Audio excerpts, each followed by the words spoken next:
Welcome to my channel. তো তোমাদের জানাচ্ছি শুভ দীপাবলির শুভেচ্ছা। তো আর বাবা মাটি নিয়ে এসেছে, তো প্রদীপ বানাবো আমি। এই দেখো অনেকটা মাটি নিয়ে এসেছে ওই কুমোর বাড়ির দিয়ে। তো এই মাটিগুলো দিয়ে আমি একে একে প্রদীপ বানাবো। কালী পুজোয় আমাদের 14 প্রদীপ লাগায়, সেই প্রদীপগুলো আমি লাগাবো। তো একটা একটা করে বানিয়ে নিচ্ছি। এই প্রদীপ বানানোটা আমি ইউটিউবে দেখেছিলাম আগে এক জায়গায়।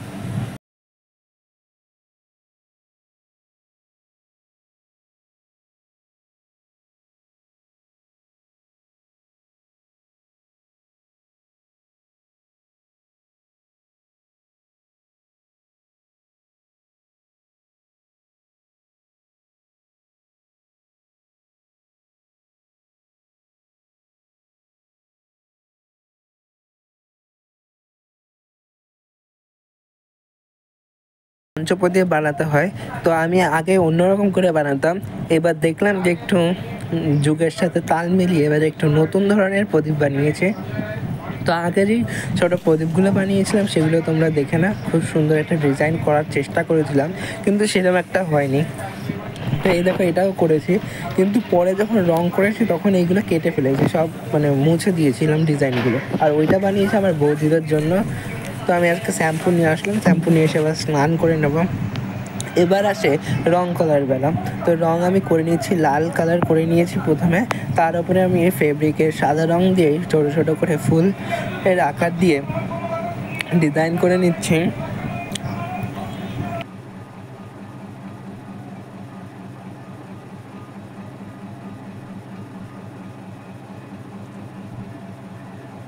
তেল দিলে উঠে যাবে না বাবা এগুলো?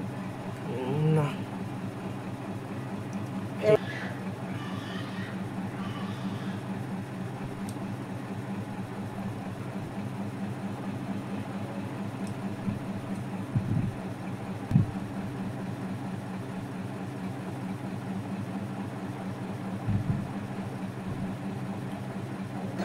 সব প্রদীপগুলোকে আমি এইভাবে একে একে করে ডিজাইন করে নিয়েছি। দেখো তোমরা ফাইনাল লুকটা দেখে নাও।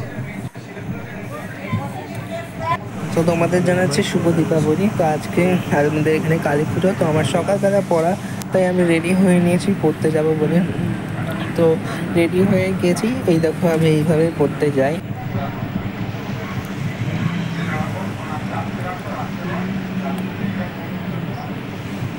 পড়া দিয়ে ফিরে এসে আমি আমার কালী ঠাকুরটাকে রং করতে বসেছি। আমি এটা অনেকদিন আগেই বানিয়েছিলাম, কালী ঠাকুরের পেছনে দেওয়ার জন্য একটা চালা বানিয়ে নিয়েছি। আর রঙগুলো পুরনো হয়ে গেছিলো বলে আমি আবার নীল রঙটা করে দিয়েছি যাতে আর একটু সুন্দর লাগে।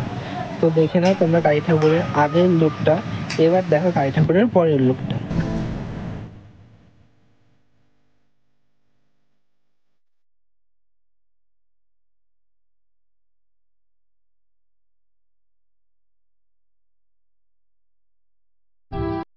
এখন দুপুর হয়ে গেছে, তো মা সব পুজো দেবে। তো পুজোর জোগাড় জান্তি করছে এখন মা। এদিকে মা সব বেলপাতা দ্রব্যগুলো বেছে নিচ্ছে আজকে যেহেতু বৃহস্পতিবার। আর এদিকে বাবা বাজার থেকে ফুল এনেছে, আজকে মা ঘট বাঁধবে। তো মা ওই প্রদীপ যেগুলো বানিয়েছিলাম সেগুলো রোদ্রে দিয়েছিল শুকাতে, যাতে ভালোভাবে জ্বলে। তো এই দেখো ওই পঞ্চপ্রদীপটা দেখো, তোমরা এদের আগে দেখানো হয়নি। তো আমি ওই গোগুলো নিয়ে সে ঘরে রাখলাম। এই দেখো মা সব পুজোর জোগাড় জান্তি করছে এখনো। আমার আবার এখন পড়া রয়েছে, আমি পড়তে দিয়ে এসে তারপর হচ্ছে প্রদীপগুলো জ্বালাবো। তো আজকে এই টাইমে পড়তে যাওয়ার কোনো ইচ্ছা নেই। তারপর বললো আবার আজকে পরীক্ষা নেবে, তো ইংলিশ পড়া তো যেতেই হবে। তারপরে আবার আজকে বই দেওয়ারও কথা ছিল। তো বাড়িতে এসে মা বললো যে তেল নিয়ে আসতে, তো আমি তেল নিয়ে আসতে যাচ্ছি প্রদীপ জ্বালানোর জন্য। ঠিক আছে। এই যে আমাদের মোড়ের মাথায় একটি দোকান আছে, সেই দোকানেই গেছিলাম, কিন্তু গিয়ে দেখি দোকান বন্ধ, তাই আবার চলে আসলাম বাড়িতে। কিছুক্ষণ পরে আমি আবার দোকানে গেলাম, তো এবার দোকানটা খুলে গেছিলো হয়তো। তো যাওয়ার সঙ্গে সঙ্গে দেখি হ্যাঁ দোকানটা খুলেছে। তো আমি নিয়ে নিলাম কিছুটা তেল। তো এই দোকান থেকে আমরা সব কিছু বেশিরভাগ নিই। তেলটা নিয়ে আবার বাড়িতে যাচ্ছি। বাড়িতে যাওয়ার সময় দেখছি অনেক বাড়িতে প্রদীপ জ্বালাচ্ছে। এই যে আমাদের সামনের বাড়িতে প্রদীপ জ্বালাচ্ছিল, তো আমার মাকে তেলটা দিয়ে দিলাম। হ্যাঁ ধরে গেছে।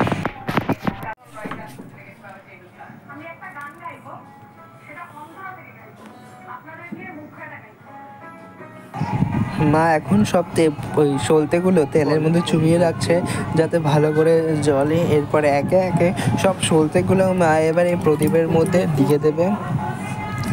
তো একটা মজার ব্যাপার হয়েছিল, মা আন্দাজে কতগুলো সলতে দিয়েছিল।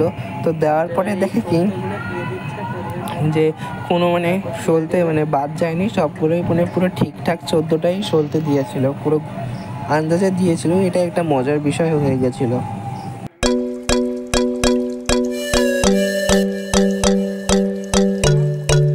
বাবা একদম ঠিক ঠিক, একটা কমও না একটা বেশি না।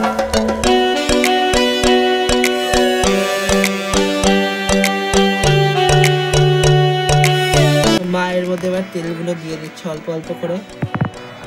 ঠিক আছে, তো একটা মোমবাতি নিয়ে দেওয়া হয়েছিল। ধুনো ধরাতে হবে একটা মোমবাতি। তো এই যে একটা মোমবাতি নিয়ে নিয়েছি, এটা দিয়ে এবার সব প্রদীপগুলো ধরাবো আমরা।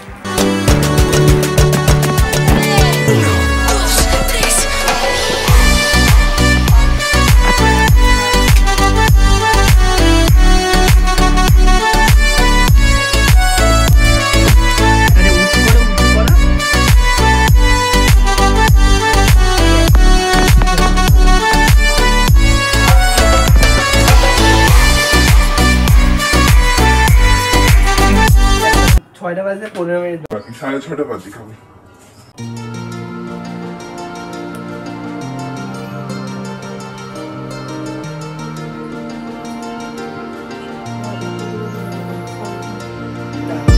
মোমবাতি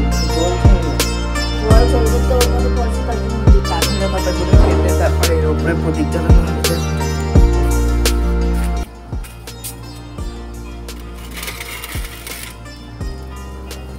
কাঠের মধ্যে একটা কোনো বসিয়ে তো এই পাঁচটা ধরো।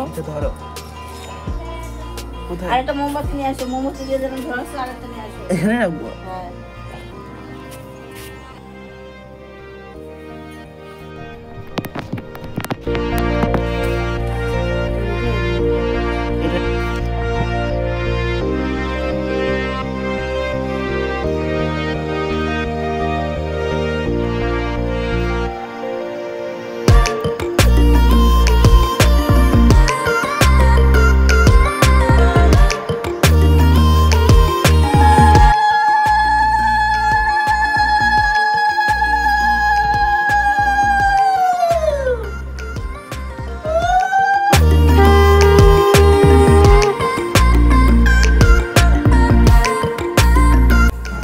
তো আমি প্রথম প্রদীপটা দিতে যাচ্ছি আমাদের শিবগৌরীর যে মন্দির আছে, আমাদের বাড়িতে জাগ্রত শিবগৌরীর মন্দির আছে, সেই মন্দিরের সামনে দিয়ে আসলাম আমি প্রথম প্রদীপটা।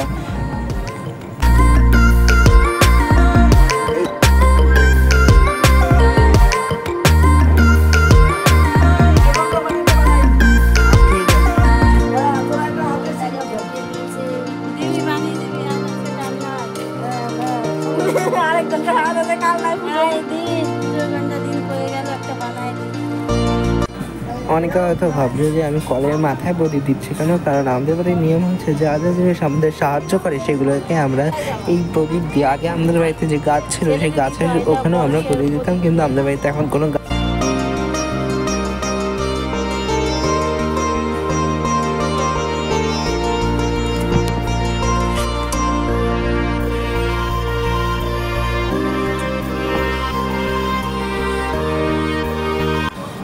তো সব প্রদীপগুলো জ্বালানো হয়ে গেছে। তো দেখো আমাদের এই সামনে কতগুলো প্রদীপ জ্বালিয়েছি, সঙ্গে একটা মোমবাতিও জ্বালিয়ে দিচ্ছে। তো আমাদের চালের মাথায় কয়েকটি মোমবাতি জ্বালিয়ে দিয়েছিলাম।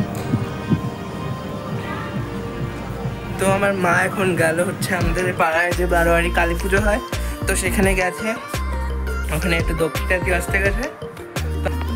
তো এই দেখো মোমবাতিগুলো জ্বলছে, এর মধ্যে একটা লিভে গেছে, এই দেখো ওইটা লিভে গেছে। এগুলোতে একটু বেশি তেল আছে, এগুলো জ্বলছে এখনো। তোমাদের আমার কালী ঠাকুরটা দেখাই সুন্দর ভালো করে।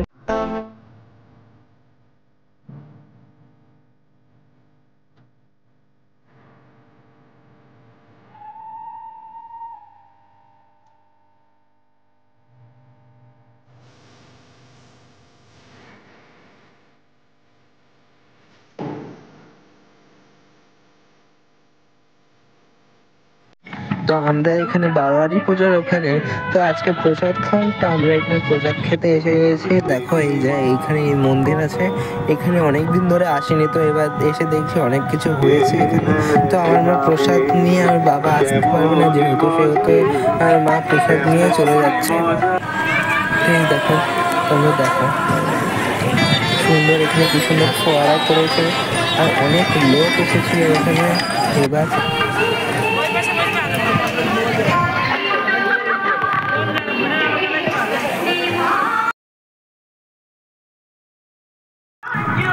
তো আমার খাওয়া হয়ে গেছে প্রসাদ, তো এবার আমি বাড়ির দিকে যাচ্ছি।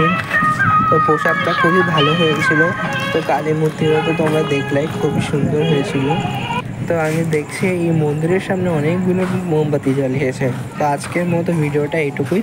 ভিডিওটা ভালো লাগলে তোমরা লাইক, কমেন্ট, শেয়ার করো, আর সবাইকে জানাই শুভ দীপাবলির শুভেচ্ছা।